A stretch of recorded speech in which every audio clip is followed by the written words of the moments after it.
Want to customize always on display on your Samsung phone? Look no further. In this video, I'll show you how to customize always on display on your phone. So let's go.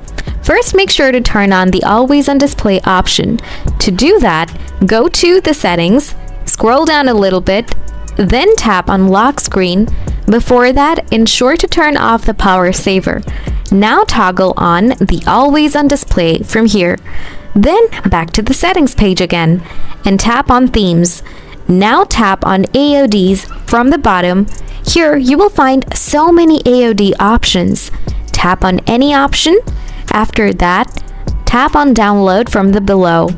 Next, tap on apply. Now select your AOD style, such as clock and image. Next, tap done. Now go ahead and check. Hope it works. If you found this video helpful, be sure to give it a thumbs up. For any questions or further assistance, don't hesitate to ask in the comment section below. Thanks for tuning in.